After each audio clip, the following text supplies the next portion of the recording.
ವಿದ್ಯಾರ್ಥಿಗಳೇ, ಇಂದಿನ ತರಗತಿಯಲ್ಲಿ ನಾವು ರಿವ್ಯೂ ಆಫ್ ಫ್ಯಾಸಿಸಮ್ನ ಬಗ್ಗೆ ಅಧ್ಯಯನ ಮಾಡೋಣ.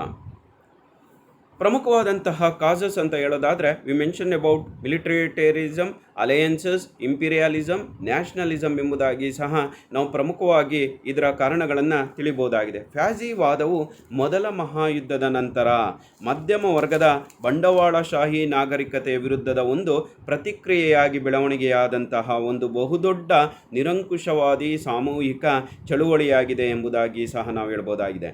ಯುದ್ಧಾನಂತರ ಕಾಲದಲ್ಲಿನ ಪ್ರಜಾಸತ್ತಾತ್ಮಕ ಉದಾರವಾದದ ವೈಫಲ್ಯತೆ, ಅಸಮರ್ಥತೆ ಇರ್ಬೋದು, ಅವಮಾನ ಇರ್ಬೋದು, ವರ್ಸೇಲ್ಸ್ ಒಪ್ಪಂದದ ವಿಫಲತೆ ಇರ್ಬೋದು, ನಿರುದ್ಯೋಗ, ಜನಾಂಗೀಯ ಮತ್ಸರ, ಸೋತ ರಾಷ್ಟ್ರಗಳು ತೆತ್ತಬೇಕಾದಂಥ ಪರಿಹಾರ ದ್ರವ್ಯ ಮುಂತಾದವುಗಳು ಇಟಲಿಯಲ್ಲಿ ಫ್ಯಾಸಿವಾದದ ಹುಟ್ಟಿಗೆ ಪ್ರಮುಖ ಕಾರಣವಾಯಿತು ಎಂಬುದಾಗಿ ಸಹ ನಾವು ಹೇಳ್ಬೋದಾಗಿದೆ. ಇಟಲಿಯಲ್ಲಿ ಈ ಚಳುವಳಿಯು ಮುಸೋಲಿನಿಯ ನಾಯಕತ್ವದಲ್ಲಿ ಪ್ರಾರಂಭವಾಗಿ ಜರ್ಮನಿಯಲ್ಲಿ ಹಿಟ್ಲರನ ನಾಯಕತ್ವದಲ್ಲಿ, ಸ್ಪೈನ್ನಲ್ಲಿ ಜನರಲ್ ಫ್ರಾಂಕೋ ಮತ್ತು ಜಪಾನಿನಲ್ಲಿ ರಾಜಕುಮಾರ ಪಿಮಿನಾರೋ ಕೋನೋನ ಕಾಲದಲ್ಲಿ ಪುನಃ ಉದಯಿಸಿತು. ಈ ಸಿದ್ಧಾಂತವು ಉದಾರವಾದಿ, ಸಮಾಜವಾದಿ ಮತ್ತು ಅಂತಾರಾಷ್ಟ್ರೀಯವಾದಗಳ ತತ್ವಗಳ ಸಮ್ಮಿಶ್ರಣವಾಗಿದ್ದು, ಇದು ವಿಶ್ವದ ಪ್ರಜಾಸತ್ತಾತ್ಮಕ ಪದ್ಧತಿಗೊಂದು ಗಂಭೀರವಾದಂತಹ ಬೆದರಿಕೆಯಾಗಿರುತ್ತದೆ ಎಂಬುದಾಗಿ ಸಹ ನಾವು ಹೇಳ್ಬೋದಾಗಿದೆ. Spark about that assassination of archduke Franz Ferdinand and then Germany or Austria, Hungary versus France or Britain or Russia, new technology they use about the machine guns, tanks, gas, artillery rounds, planes, lead to trench warfare. And then the war ends when Germany signs treaty or Versailles, accepts blame or war and must pay huge reparations. ಮೇಲೆ ತಿಳಿಸಿದಂತೆ ಫ್ಯಾಸಿವಾದಿ ಚಳುವಳಿಯು ಪ್ರಪ್ರಥಮವಾಗಿ ಮೊದಲನೇ ಮಹಾಯುದ್ಧದ ನಂತರ ಇಟಲಿಯಲ್ಲಿ ಉದಯಿಸಿತು ಎಂಬುದಾಗಿ ಸಹ ಹೇಳ್ಬೋದಾಗಿದೆ. ಏಕೆಂದರೆ ಕಾರ್ಮಿಕರಲ್ಲಿ ಬೆಳೆಯುತ್ತಿದ್ದ ಅಶಾಂತಿ ಮತ್ತು ಅಶಿಸ್ತನ್ನು ಸರ್ಕಾರ ನಿಯಂತ್ರಿಸಲು ವಿಫಲವಾದುದೇ ಇದರ ಪ್ರಮುಖ ಕಾರಣವಾಯಿತು ಎಂಬುದಾಗಿ ಸಹ ನಾವು ಹೇಳ್ಬೋದು. ಕಾರ್ಮಿಕರ ಆಗಿಂದಾಗಿನ ಮುಷ್ಕರ ಮತ್ತು ಕಾರ್ಮಿಕರ ಮೆರವಣಿಗೆಗಳಿಂದಾಗಿ ಉತ್ಪಾದನೆಯ ಮಟ್ಟವು ಕುಸಿಯಿತು. ಈ ಸಮಸ್ಯೆ ಇತ್ಯರ್ಥವಾಗಿ ಬೆನಿಟೋ ಮುಸೋಲಿನಿಯು 1919ರಲ್ಲಿ ಫ್ಯಾಸಿಸೋ ಡಿ ಕಮ್ಯಾಂಡಿಮೆಂಟೋ ಎಂಬ ಉಗ್ರ ರಾಷ್ಟ್ರೀಯವಾದಿಗಳನ್ನೊಳಗೊಂಡ ಹೋರಾಟಗಾರರ ಗುಂಪೊಂದನ್ನು ರಚಿಸಿದನು. ನಿಮಗೆ ಆ ಚಿತ್ರದಲ್ಲಿ ಇದರ ಬಗ್ಗೆ ಮಾಹಿತಿಯನ್ನು ಕಾಣಬಹುದಾಗಿದೆ ವಿದ್ಯಾರ್ಥಿಗಳೇ. ಅವರು ರಾಜಪ್ರಭುತ್ವ ಮತ್ತು ಬಂಡವಾಳಶಾಹಿತ್ವಗಳೆರಡನ್ನು ವಿರೋಧಿಸಿದನು ಎಂಬುದಾಗಿ ಸಹ ಹೇಳ್ಬೋದಾಗಿದೆ. ಯಾರು?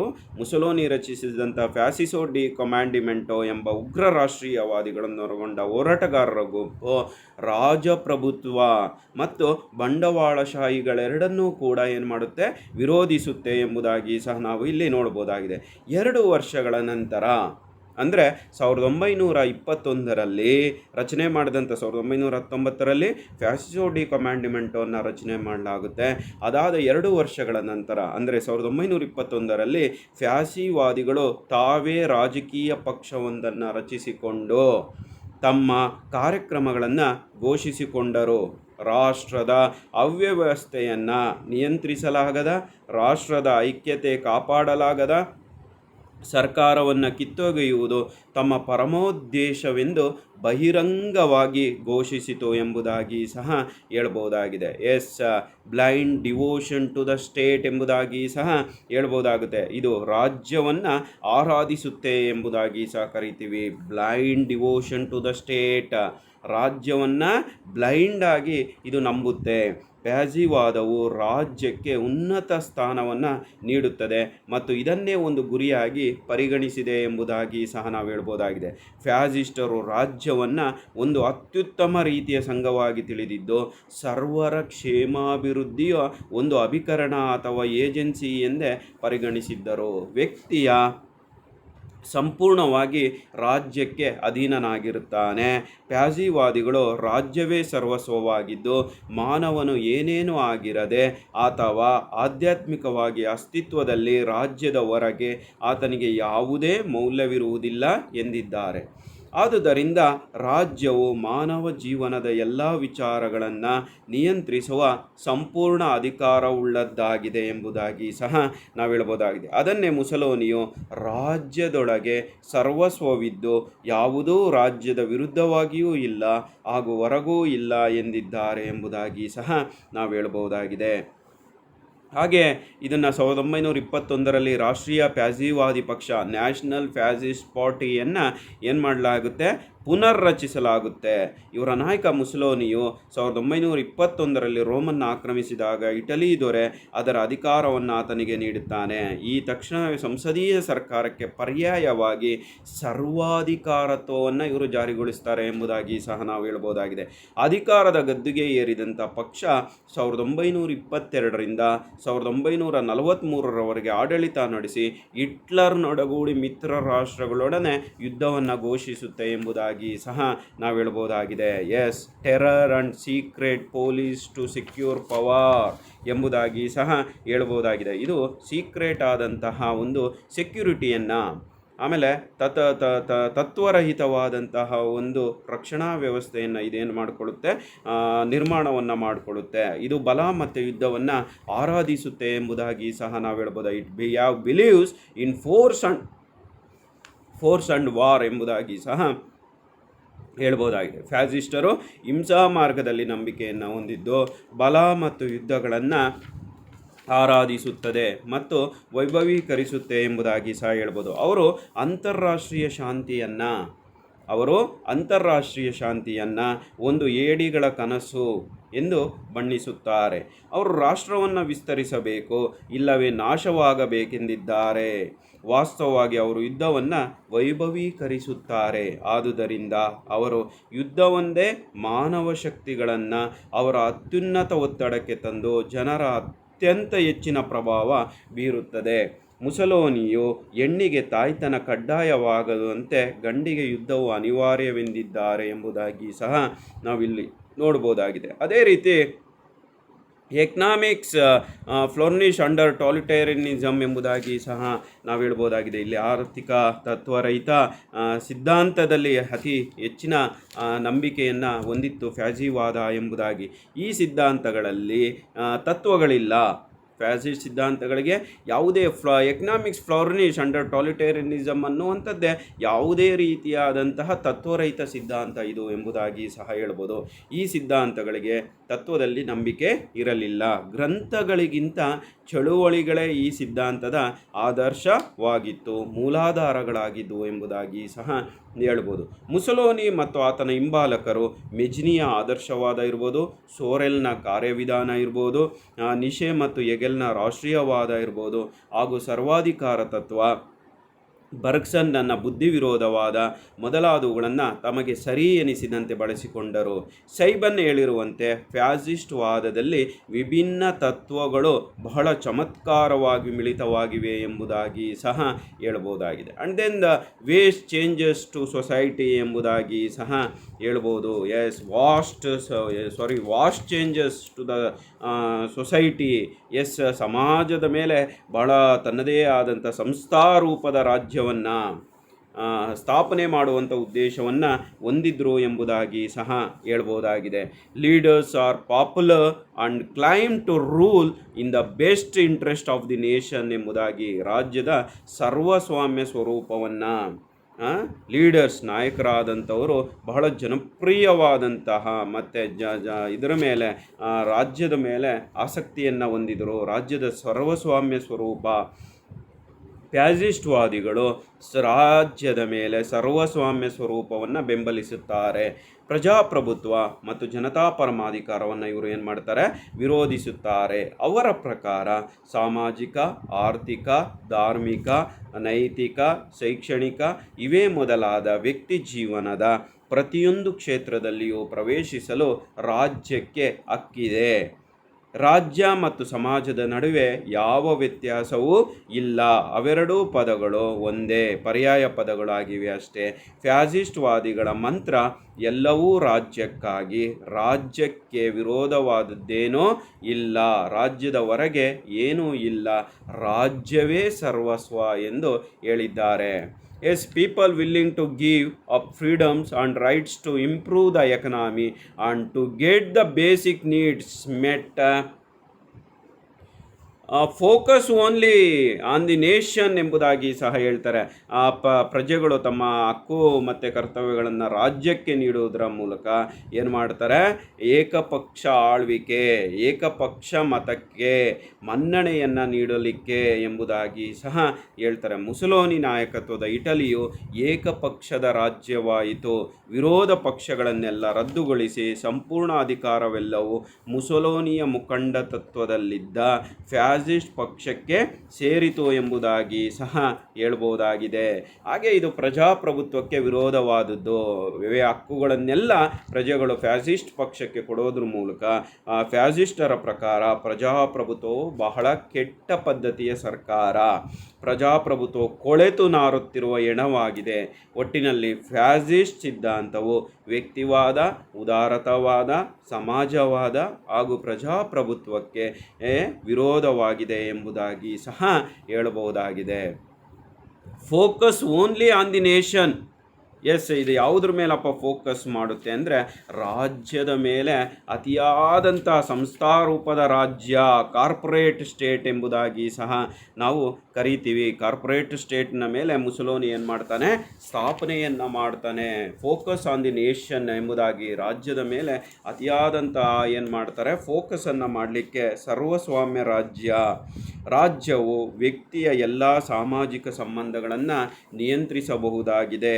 ಶಿಕ್ಷಣ ಇರ್ಬೋದು, ಅದು ಮತಧರ್ಮ ಇರ್ಬೋದು, ವ್ಯಾಪಾರ ವಾಣಿಜ್ಯ ಇರ್ಬೋದು, ಕೃಷಿ ಇರ್ಬೋದು, ಕಲೆ ಇರ್ಬೋದು, ವಿಜ್ಞಾನ ಇರ್ಬೋದು, ಎಲ್ಲ ಕ್ಷೇತ್ರಗಳಲ್ಲಿಯೂ ರಾಜ್ಯಕ್ಕೆ ಅಖಂಡವಾದಂಥ ಅಪರಿಮಿತ ಅಧಿಕಾರವಿದೆ. ಈ ಅಧಿಕಾರ ಕೇಂದ್ರೀಕೃತ ಅಧಿಕಾರವಾಗಿದೆ.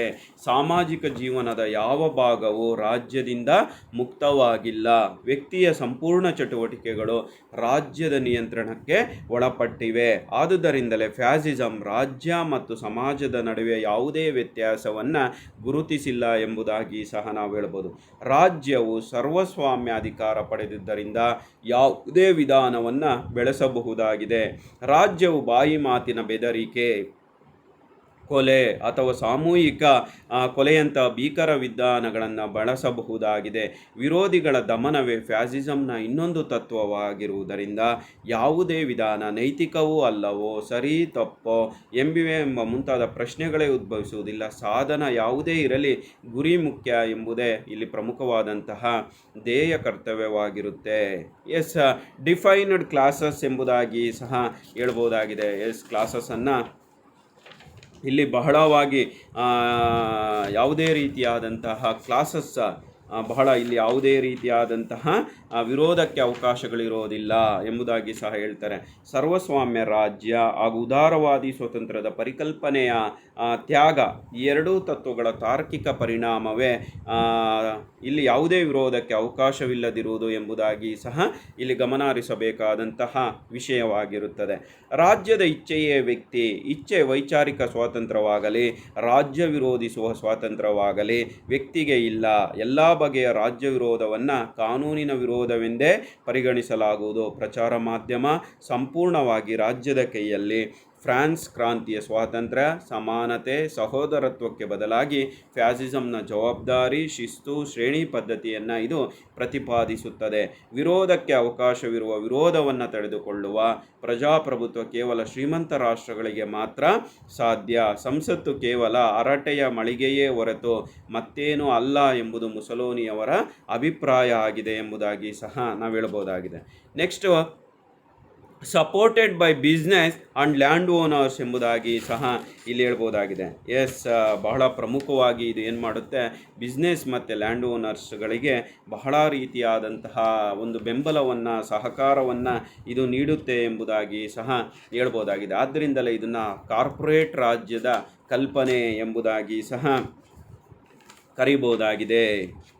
ಕಾರ್ಪೊರೇಟ್ ರಾಜ್ಯದ ಕಲ್ಪನೆಯನ್ನು ಇದು ಒಳಗೊಂಡಿದೆ ಎಂಬುದಾಗಿ ಸಹ ಫ್ಯಾಸಿಸಮ್ನ ಆರ್ಥಿಕ ನೀತಿ ಮತ್ತು ತತ್ವಗಳು ಇದಾವೆಲ್ಲ, ಇವೆಲ್ಲ ಬಿಸ್ನೆಸ್ ಮಾಡುವಂತಹ ಉದ್ಯಮಿಗಳಿಗೆ ಮತ್ತು ಲ್ಯಾಂಡ್ ಓನರ್ಸ್ ಯಾರು ಭೂಮಾಲೀಕರು ಇರ್ತಾರೆ ಅವರಿಗೆ ಬಹಳ ಇದರ ಒಂದು ಬೆಂಬಲವನ್ನು ದೊರಕಿಸ್ಕೊಡುತ್ತೆ ಎಂಬುದಾಗಿ ಸಹ ಹೇಳಬಹುದಾಗಿದೆ. ಕಾರ್ಪೊರೇಟ್ ರಾಜ್ಯದ ಸ್ಥಾಪನೆಯನ್ನು ಮಾಡುತ್ತೆ ಇದು ಎಂಬುದಾಗಿ ಸಹ ನಾವಿಲ್ಲಿ ನೋಡ್ಬೋದಾಗಿದೆ. ಏನು ಕಾರ್ಪೊರೇಟ್ ರಾಜ್ಯದ ಕಲ್ಪನೆ ಅಂತ ಹೇಳೋದಾದರೆ, ರಾಜ್ಯವು ಪ್ರತ್ಯೇಕ ಅಣುವಿನಂತಿರುವ ವ್ಯಕ್ತಿಗಳಿಂದ ಆಗಿರದೆ ರಾಷ್ಟ್ರೀಯ ಭಾವನೆ ಇಂದ ಪ್ರಚೋದಿತವಾದಂತಹ ಅನೇಕ ಗುಂಪುಗಳ ರಚನೆಯಾಗಿದೆ. ರಾಜ್ಯವು ಅನೇಕ ಘಟಕಗಳಿಂದ ಕೂಡಿದ ಒಂದು ಏಕೀಕೃತ ಘಟಕವಾಗಿದೆ. ಈ ಗುಂಪುಗಳ ಸದಸ್ಯರಾಗಿರುವ ವ್ಯಕ್ತಿಗಳು ಉಪಯುಕ್ತ ಆರ್ಥಿಕ ಸಾಮಾಜಿಕ ಕಾರ್ಯಗಳನ್ನು ಕೈಗೊಳ್ಳುತ್ತಾರೆ. ವೃತ್ತಿಪರ ಗುಂಪುಗಳು ಸಹಜವಷ್ಟೇ ಅಲ್ಲ, ಅಗತ್ಯವೂ ಅನಿವಾರ್ಯವೂ ಆಗಿವೆ. ವ್ಯಕ್ತಿ ರಾಷ್ಟ್ರದ ಕಾರ್ಪೊರೇಟ್ ಸಂಘಟನೆಯಲ್ಲಿ ಪ್ರತಿ ಗುಂಪು ರಾಷ್ಟ್ರದ ಹಿತಾಸಕ್ತಿಯ ದೃಷ್ಟಿಯಿಂದ ವಿಶಿಷ್ಟ ಕಾರ್ಯ ಕೈಗೊಳ್ಳುತ್ತದೆ. ಆದುದರಿಂದ ರಾಷ್ಟ್ರೀಯ ಸಂಸತ್ತಿನಲ್ಲಿ ಭೂಪ್ರದೇಶ ಆಧಾರಿತ ಪ್ರಾತಿನಿಧ್ಯವಿರದೆ ವೃತ್ತಿನಿರತ ಗುಂಪುಗಳ ಬೇಕಾಗಿರುವುದು ಅಗತ್ಯ. ರಾಷ್ಟ್ರಕ್ಕೆ ಅಗತ್ಯವಿರದ ಯಾವುದೇ ವೃತ್ತಿನಿರತ ಗುಂಪಿಗೂ ಫ್ಯಾಸಿಸಮ್ ಏನು ಮಾಡೋದಿಲ್ಲ, ಅವಕಾಶ ನೀಡುವುದಿಲ್ಲ ಎಂಬುದಾಗಿ ಸಹ ಹೇಳ್ಬೋದಾಗಿದೆ. ಮುಸೋಲಿನಿ ಇಟಲಿಯನ್ನು ಸಂಸ್ಥಾರೂಪದ ರಾಜ್ಯವನ್ನಾಗಿ ಪರಿವರ್ತಿಸಿದನು. ಕಾರ್ಪೊರೇಟ್ ರಾಜ್ಯದ ಮೂಲ ಸೂತ್ರಗಳು ಅಂತ ಹೇಳೋದಾದರೆ, ಮೊದಲನೇದಾಗಿ ಕೇವಲ ಆಡಳಿತ ಪಕ್ಷದ ಸದಸ್ಯರಿಗೆ ಅಂದರೆ ಫ್ಯಾಸಿಸ್ಟ್ ನಾಯಕರು ಮಾತ್ರ ಜನತೆ ಮತ್ತು ದೇಶದ ಸಮಸ್ಯೆಯನ್ನು ಅರ್ಥ ಮಾಡಿಕೊಳ್ಳುವ ಸಾಮರ್ಥ್ಯವಿದೆ. ಸಾಮಾನ್ಯ ವರ್ಗದವರಿಗೆ ಈ ಸಾಮರ್ಥ್ಯವಿರುವುದಿಲ್ಲ. ಆದ್ದರಿಂದ ಈ ನಾಯಕರೇ ಅಧಿಕಾರ ಸೂತ್ರ ವಹಿಸಲು ಅರ್ಹರು ಎಂಬುದಾಗಿ ಸಹ ಕರೀತಾರೆ. ಕಾರ್ಮಿಕರು, ರೈತರು, ವಕೀಲರು ಇವರಿಗೆ ಯಾವುದೇ ರೀತಿಯಾದಂತಹ ತಮ್ಮ ವೃತ್ತಿಯಲ್ಲಿ ಬರುವಂತಹ ಸಮಸ್ಯೆಗಳು ಅರ್ಥವಾಗಬಹುದೇ ಹೊರತು ದೇಶದ ಸಮಸ್ಯೆಗಳು ಅರ್ಥವಾಗುವುದಿಲ್ಲ. ಈ ಕಾರಣದಿಂದ ರಾಷ್ಟ್ರದ ಆರ್ಥಿಕ ವ್ಯವಸ್ಥೆಯು ಸಂಪೂರ್ಣವಾಗಿ ಕಾರ್ಪೊರೇಟ್ ರಾಜ್ಯದ ತೋಟಿಯಲ್ಲಿ ಇರಬೇಕು ಎಂಬುದಾಗಿ ಸಹ ಕರೀತಾರೆ. ಹಾಗಾಗಿ ಕಾರ್ಪೊರೇಟ್ ರಾಜ್ಯ ವ್ಯವಸ್ಥೆ ಫ್ಯಾಸಿಸಮ್ನ ತತ್ವಗಳಲ್ಲಿ ಪ್ರಮುಖವಾದಂತಹ ಒಂದು ಲಕ್ಷಣವಾಗಿದೆ ಎಂಬುದಾಗಿ ಸಹ ಹೇಳ್ಬೋದು. ಸರ್ಕಾರವು ಕೆಲವು ನಿಬಂಧನೆಗಳನ್ನು ವಿಧಿಸಿ ಕಾರ್ಪೊರೇಟ್ಗಳ ಸ್ಥಾಪನೆಗೆ ಅವಕಾಶವನ್ನು ಒದಗಿಸಿದ್ದೇ ಆದರೂ ಕೂಡ ಉತ್ಪಾದನೆಯ ಎಲ್ಲ ಹಂತಗಳಲ್ಲಿಯೂ ನಿಗಮಗಳ ಸ್ಥಾಪನೆಯಾಗುತ್ತೆ. 1925ರಲ್ಲಿ ಇಟಲಿಯಲ್ಲಿ ಈ ಬಗೆಯ 22 ನಿಗಮಗಳು ಅಸ್ತಿತ್ವದಲ್ಲಿದ್ದವು.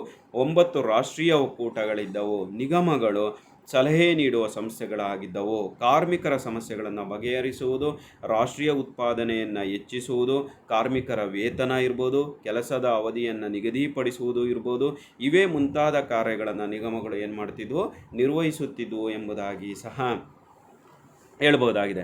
ಕಾರ್ಪೊರೇಟ್ ರಾಜ್ಯ ವ್ಯವಸ್ಥೆ ಯೋಜನೆ ಆಧಾರಿತ ವ್ಯವಸ್ಥೆಯಾಗಿದ್ದು ಬಹುತ್ವ ತತ್ವದ ನಿಯಮವನ್ನು ಒಳಗೊಂಡಿದೆ. ಆದರೆ ವಾಸ್ತವದಲ್ಲಿ ಖಾಸಗಿ ಬಂಡವಾಳಗಾರರೇ ಉತ್ಪಾದನೆಯ ನಿಯಂತ್ರಣವನ್ನು ಹೊಂದಿದ್ದರು. ಕಾರ್ಮಿಕ ಸಂಘಟನೆಗಳಿಗೆ ಅವಕಾಶವಿರಲಿಲ್ಲ. ಮುಷ್ಕರ ಅಥವಾ ಬಂದ್ಗಳಿಗೆ 7 ವರ್ಷಗಳ ಶಿಕ್ಷೆ ವಿಧಿಸಲಾಗುತ್ತಿತ್ತು. ಕಾರ್ಮಿಕರ ನಡುವಣ ಜಗಳ ಅಥವಾ ಬಗೆಹರಿಸಲು ನ್ಯಾಯ ತೀರ್ಮಾನ ಮಾಡಲು ವಿಶೇಷ ಕಾರ್ಮಿಕ ನ್ಯಾಯಮಂಡಳಿಗಳನ್ನು ರಚಿಸಲಾಗಿತ್ತು. 1927ರಲ್ಲಿ ಫ್ಯಾಸಿಸ್ಟರು ಹೊರಡಿಸಿದ ಲೇಬರ್ ಚಾರ್ಟನ್ನು CEM ಜೋಡ್ ಕಾರ್ಮಿಕರ ಮ್ಯಾಗ್ನಾ ಕಾರ್ಟಾ ಎಂಬುದಾಗಿ ಸಹ ಕರೆದಿದ್ದಾರೆ. ಯಾವುದನ್ನು 1927ರಲ್ಲಿ ಫ್ಯಾಸಿಸ್ಟರು ಹೊರಡಿಸಿದಂತಹ ಲೇಬರ್ ಚಾರ್ಟರನ್ನು CEM ಜೋಡ್ ಏನಂತ ಹೇಳಿದರೆ ಕಾರ್ಮಿಕರ ಮ್ಯಾಗ್ನಾ ಕಾರ್ಟಾ ಎಂಬುದಾಗಿ ಸಹ ಕರೆದಿದ್ದಾರೆ. ಈ ರೀತಿಯಲ್ಲಿ ಫ್ಯಾಸಿಸ್ಟರು ರಾಜ್ಯಕ್ಕೆ ಅತೀ ಮಹತ್ವದ ಸ್ಥಾನ ನೀಡಿದ್ದರು. ಸಾಮೂಹಿಕ ಆರ್ಥಿಕ ಚಟುವಟಿಕೆಗಳನ್ನು ಯೋಜಿಸುವಲ್ಲಿ ಈ ಪರಿಕಲ್ಪನೆ ತಡೆಯೊಡ್ಡಲಿಲ್ಲ ಎಂದು ಆಂಡ್ರೋ ಡೇವಿಡ್ ಹೇಳುತ್ತಾರೆ. ಕಾರ್ಪೊರೇಟ್ ವ್ಯವಸ್ಥೆಯನ್ನು ಮುಸೋಲಿನಿ ಬಂಡವಾಳಶಾಹಿ ವ್ಯವಸ್ಥೆ ಮತ್ತು ಸಮಾಜವಾದಿ ವ್ಯವಸ್ಥೆಗಳ ನಡುವಿನ ಮಧ್ಯಮ ಮಾರ್ಗ ಎಂದು ಕರೆದಿದ್ದಾನೆ. ಇದು ಬಂಡವಾಳಶಾಹಿ ಮುಕ್ತ ಆರ್ಥಿಕ ವ್ಯವಸ್ಥೆ ಹಾಗೂ ಸಮಾಜವಾದಿ ಆರ್ಥಿಕ ವ್ಯವಸ್ಥೆಗೆ ವಿರೋಧಿಯಾಗಿದೆ. ಮುಕ್ತ ಮಾರುಕಟ್ಟೆ ಅನಿಯಂತ್ರಿತ ಲಾಭಾಂಶದ ಹೆಚ್ಚಳಕ್ಕೆ ಅವಕಾಶ ಕಲ್ಪಿಸಿ ರಾಷ್ಟ್ರೀಯ ಹಿತಾಸಕ್ತಿಗೆ ಧಕ್ಕೆ ತರುವ ಸಾಧ್ಯತೆ ಇರುತ್ತದೆ. ಅದೇ ರೀತಿಯಲ್ಲಿ ನಿಯಂತ್ರಿತ ಆರ್ಥಿಕ ವ್ಯವಸ್ಥೆ ವರ್ಗ ಸಂಘರ್ಷಕ್ಕೆ ಕಾರಣವಾಗಬಲ್ಲದು. ಈ ಎರಡೂ ಸಮಸ್ಯೆಗಳಿಗೆ ಉತ್ತರ ಕಾರ್ಮಿಕ ಮತ್ತು ಉತ್ಪಾದಕರ ನಡುವೆ ಸಾಮರಸ್ಯ ತಂದು ಇಬ್ಬರೂ ಒಂದೇ ಘಟಕದ ಭಾಗಗಳು ಎಂಬುದನ್ನು ಮನದಟ್ಟು ಮಾಡುವುದು. ಕಾರ್ಪೊರೇಟ್ ವ್ಯವಸ್ಥೆ ಈ ನಂಬಿಕೆಯನ್ನು ಆಧರಿಸಿದೆ. ಈ ಎರಡೂ ವರ್ಗಗಳ ನಡುವಿನ ಸಾಮರಸ್ಯದಿಂದ ನೈತಿಕ ಹಾಗೂ ಆರ್ಥಿಕ ಪುನರುಜ್ಜೀವನ ಸಾಧ್ಯವಾಗುತ್ತದೆ. 1939ರಲ್ಲಿ ಕಾರ್ಪೊರೇಟ್ ರಾಜ್ಯ ವ್ಯವಸ್ಥೆ ಅತ್ಯಂತ ತೀವ್ರವಾಗಿ ಸ್ಥಾಪಿತವಾಯಿತು. ಇಟಲಿಯ ಸಂಸತ್ತಿನ ಸ್ಥಾನದಲ್ಲಿ ಫಾಸ್ಕಸ್ ಮಂಡಳಿ ಹಾಗೂ ನಿಗಮಗಳು ಅಸ್ತಿತ್ವಕ್ಕೆ ಬಂದವು. ಈ ಬಗೆಯ ಕಾರ್ಪೊರೇಟ್ ವ್ಯವಸ್ಥೆ ಇಟಲಿಯ ಉತ್ಪಾದನೆಯ ಪ್ರಮಾಣವನ್ನೂ ಕೂಡ ಗಣನೀಯವಾಗಿ ಹೆಚ್ಚಿಸಿತು. ಆದರೆ ಕಾರ್ಮಿಕರ ಜೀವನದಲ್ಲಿ ಏನೂ ಹೆಚ್ಚಿನ ಬದಲಾವಣೆಗಳಾಗಲಿಲ್ಲ. ಕಾರ್ಪೊರೇಟ್ ರಾಜ್ಯ ವ್ಯವಸ್ಥೆಯ ಇನ್ನೊಂದು ಲಕ್ಷಣವೆಂದರೆ ಬ್ಯಾಂಕುಗಳನ್ನು ನಿಯಂತ್ರಣದಲ್ಲಿರಿಸಲಾಯಿತು, ನಿರ್ಬಂಧಿಸಲಾಯಿತು. ಹೊಸ ಬ್ಯಾಂಕುಗಳ ಸ್ಥಾಪನೆಗೆ ಸರ್ಕಾರದ ಒಪ್ಪಿಗೆ ಅಗತ್ಯವಾಗಿತ್ತು. ಸಮಸ್ತರ ಕಲ್ಯಾಣ ಹೊಂದಿರುವ ಕಾರ್ಪೊರೇಟ್ ವ್ಯವಸ್ಥೆ ಉತ್ತಮವೇ ಆಗಿದ್ದರೂ ಕೂಡ ಹಲವು ದೋಷಗಳನ್ನು ಹೊಂದಿತ್ತು. ಕಾರ್ಮಿಕ ಸಂಘಟನೆಗಳಿಗೆ ಅವಕಾಶ ದೊರೆಯಲಿಲ್ಲ. ಕಾರ್ಪೊರೇಟ್ ವ್ಯವಸ್ಥೆ ಯಾವುದೇ ಪಕ್ಷದ ಅಧೀನದಲ್ಲಿರಬಾರದು, ಆದರೆ ಇಟಲಿಯಲ್ಲಿ ಅದು ಏಕಪಕ್ಷದ ಅಧೀನಕ್ಕೆ ಒಳಪಟ್ಟಿತು. ಇಟಲಿಯ ಈ ಕಾರ್ಪೊರೇಟ್ ವ್ಯವಸ್ಥೆ 1945ರ ನಂತರ ಹೊಸ ರೂಪ ತಳೆದು ನವ್ಯ ಉದಾರವಾದಿ ಕಾರ್ಪೊರೇಟ್ ವ್ಯವಸ್ಥೆಯ ರೂಪದಲ್ಲಿ ಜಾರಿಗೆ ಬಂದಿತು. ಸರ್ಕಾರಗಳು ಆರ್ಥಿಕ ಕ್ಷೇತ್ರದಲ್ಲಿ ಉದ್ಯಮಿಗಳಿಗೆ, ಶಕ್ತಿಯುತ ಆರ್ಥಿಕ ಗುಂಪುಗಳಿಗೆ ಪ್ರಾಮುಖ್ಯತೆಯನ್ನು ನೀಡಿದ್ದವು ಎಂಬುದಾಗಿ ಸಹ ನಾವು ಇಲ್ಲಿ ಹೇಳಬಹುದಾಗಿದೆ. After WWI, Germany is forced to sign the Treaty of Versailles, which hurt them in many ways. We see about that he had to take full blame and pay for reparations. And then the second one, as military was extremely reduced, limited. Third one is lost territory. We see it in the map. First one, Germany ಹೇಗೆ ತನ್ನ ಸಾಮ್ರಾಜ್ಯಶಾಹಿತ್ವವನ್ನು, Italy ಮತ್ತು Germany ತಮ್ಮ ಸಾಮ್ರಾಜ್ಯಶಾಹಿತ್ವವನ್ನು ವಿಸ್ತರಿಸುತ್ತಾ ಹೋಗಿದೆ ಎಂಬುದನ್ನು ಅದರಲ್ಲಿ ನೋಡ್ಬೋದು. ಅದೇ ರೀತಿ ಮತ್ತೊಂದು ಚಿತ್ರಣದಲ್ಲಿ ಬಡ ಜನರ ಮೇಲೆ ಅಪಾರ ಮೊತ್ತವಾದಂತಹ ಕ್ರಮಗಳನ್ನು ಏರಿರುವಂಥದ್ದನ್ನು ಎರಡನೇ ಚಿತ್ರದಲ್ಲಿ ಏರೋದ್ರ ಮೂಲಕ ಅವರ ಸಾಮಾನ್ಯ ಜನರ ಯಾವುದೇ ರೀತಿಯಾದಂತಹ ಸಮಸ್ಯೆಗಳನ್ನು ನಿವಾರಿಸುವಲ್ಲಿ, ಅವರ ಬಗೆಹರಿಸುವಲ್ಲಿ ಫ್ಯಾಸಿಸ್ಟ್ ವಾದ ವಿಫಲವಾಯಿತು ಎಂಬುದಾಗಿ ಸಹ ನಾವು ಹೇಳಬಹುದಾಗಿದೆ. The United States stepped in offering loans and convincing Britain and France to lower reparation payments.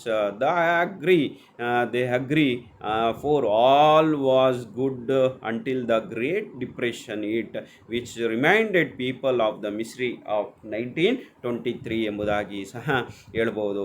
The people of Germany turned into an energetic leader who promised to solve the economic problems and restore German and to greatness.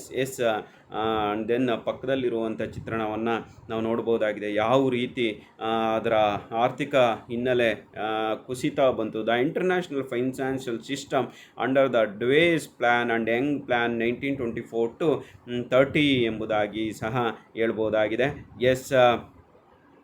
billion in war debit payments to US payment you spend 2.5 billion in loans to Germany will 2.0 billion in reparations payments to alliance. So ಈ ರೀತಿಯಾದಂಥ ಮಟ್ಟದಲ್ಲಿ ಆರ್ಥಿಕವಾಗಿ ಮತ್ತು ಸಾಮಾಜಿಕ ಮಟ್ಟದಲ್ಲಿ ಫ್ಯಾಸಿವಾದವು ತನ್ನದೇ ಆದಂಥ ಧೋರಣೆಗಳನ್ನು ತೊಡಗಿತು ಎಂಬುದಾಗಿ ಸಹ ನಾವು ಹೇಳ್ಬೋದಾಗಿದೆ.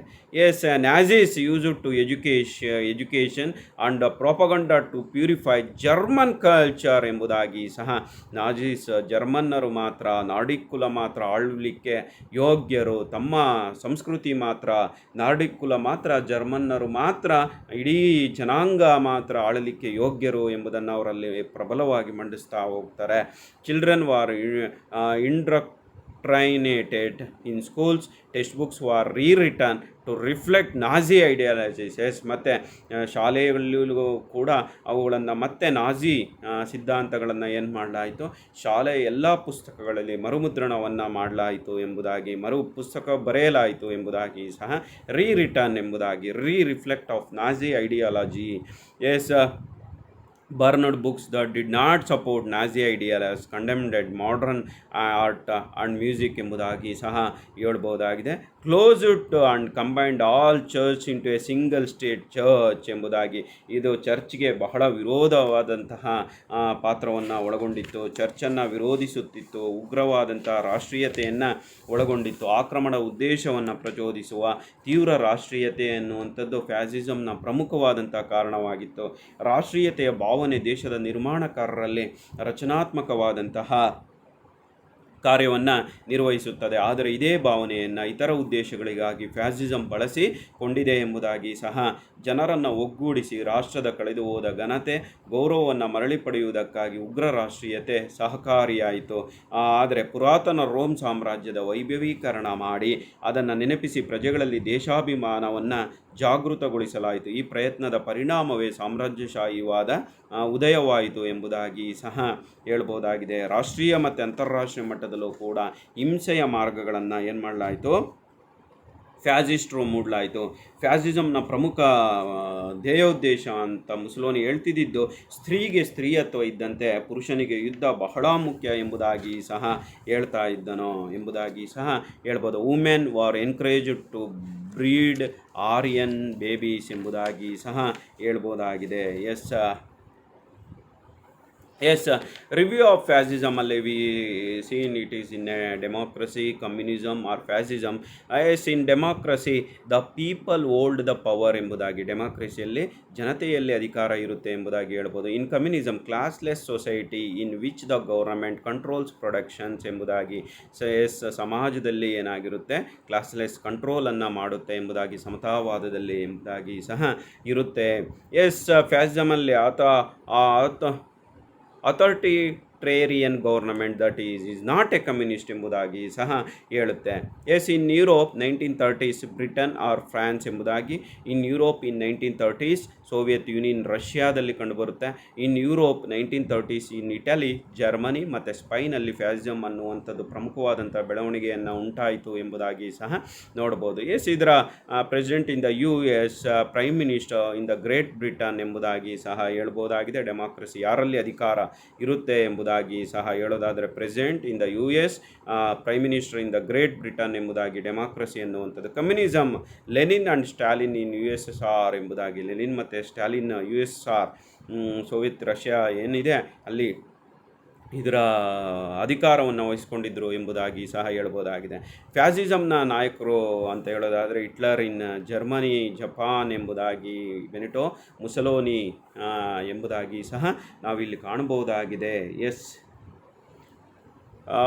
They have a number of questions. Dictators were able to get power because the people wanted to change. That is the most important. Democracy has disappeared in several great nations, not because the people, those nations like democracy, but because to have a grown tried unemployment and insecurity of seeing their child hungry while sat helpless, the face of government confusion and government weakness. Finally in desperation they close to sacrifice liberty in hope of getting something to eat. Franklin D Roosevelt ಎಂಬುದಾಗಿ ಸಹ ಇದರ ಒಂದು ಫ್ಯಾಸಿವಾದದ ಬಗ್ಗೆ ಈ ಒಂದು ಇದರಲ್ಲಿ ಚಿತ್ರಿಸಿರೋದನ್ನು ನಾವು ಹೇಳ್ಬೋದು. We see about the questions. Why do people turn against democracy according to Roosevelt? And the number 2, what do the people have to give up and what will they receive ಎಂಬುದಾಗಿ ಸಹ ಬಹಳಷ್ಟು ಪ್ರಶ್ನೆಗಳನ್ನು ಇಲ್ಲಿ ನಾವು ನೋಡೋದಾದರೆ, the first question, they have grown tried to unemployment and insecurity, government confusion and weakness ಎಂಬುದಾಗಿ ಸಹ ಹೇಳ್ಬೋದು. Why do people turn against democracy according to Roosevelt ಅಂದರೆ they have grown tired of unemployment and insecurity, government confusion and weakness ಎಂಬುದಾಗಿ ಸಹ ಹೇಳ್ಬೋದು. And then what do the people have to give up and what they will receive, give up their liberties to get something to eat ಎಂಬುದಾಗಿ ಸಹ ನಾವು ನೋಡ್ಬೋದಾಗಿದೆ. ವಿದ್ಯಾರ್ಥಿಗಳೇ, review of ಫ್ಯಾಸಿಸಮ್ನ ಒಂದು ಬೆಳವಣಿಗೆಯ ಸ್ವರೂಪವನ್ನು, ಆ ಒಂದು ರಿವ್ಯೂವನ್ನು, ವಿಮರ್ಶೆಯನ್ನು ನಾವು ಫ್ಯಾಸಿಸಮ್ ಎಷ್ಟೇ ದೋಷಗಳಿದ್ದರೂ ಕೂಡ ಅದರಲ್ಲೂ ಒಂದು ತತ್ವರಹಿತವಾದಂಥ ಸಿದ್ಧಾಂತವನ್ನು ಅಳವಡಿಸಿಕೊಂಡಿತ್ತು ಎಂಬುದಾಗಿ ಸಹ ನಾವಿಲ್ಲಿ ಕಾಣಬಹುದಾಗಿದೆ. ಪ್ರಭುತ್ವಕ್ಕೆ ಇದು ವಿರೋಧವಾದಂಥ ಸಿದ್ಧಾಂತವಾಗಿದ್ದರೂ ಕೂಡ ಫ್ಯಾಸಿಸ್ಟ್ ಅಥವಾ ಫ್ಯಾಸಿಸಮ್ ರಾಜಕೀಯ ತತ್ವಶಾಸ್ತ್ರಕ್ಕೆ ಸಿದ್ಧಾಂತದ ರೂಪ ತಾಳಿ ಸೇರ್ಪಡೆಯಾಗಿದ್ದು ಸಮಾಜವಾದ ಇರ್ಬೋದು, ಬಂಡವಾಳಶಾಹಿವಾದ ಇರ್ಬೋದು, ವ್ಯಕ್ತಿವಾದ ಇರ್ಬೋದು, ಸಮತಾವಾದ ಇರ್ಬೋದು, ಸಮಾಜವಾದ ಇರ್ಬೋದು, ಅಂತಾರಾಷ್ಟ್ರೀಯವಾದಗಳನ್ನು ವಿರೋಧಿಸುತ್ತೆ. ಹಾಗೂ ಇದರ ಬೆಳವಣಿಗೆ ಮೊದಲ ಮಹಾಯುದ್ಧದ ನಂತರ ನಾವು ಇದರಲ್ಲಿ ಏನು ಮಾಡಬಹುದಾಗಿದೆ, ಗುರುತಿಸಬಹುದಾಗಿದೆ ಎಂಬುದಾಗಿ ಸಹ ನಾವಿಲ್ಲಿ ನೋಡ್ಬೋದಾಗಿದೆ. ಎಸ್ ಇದಕ್ಕೆ ಸಂಬಂಧಪಟ್ಟಂತೆ ನಿಮಗೆ ರೆಫರೆನ್ಸ್ ಬುಕ್ಸನ್ನು ಇಲ್ಲಿ ನೀವು ಅಧ್ಯಯನವನ್ನು ಕೂಡ ಮಾಡ್ಬೋದಾಗಿದೆ. ಧನ್ಯವಾದಗಳು.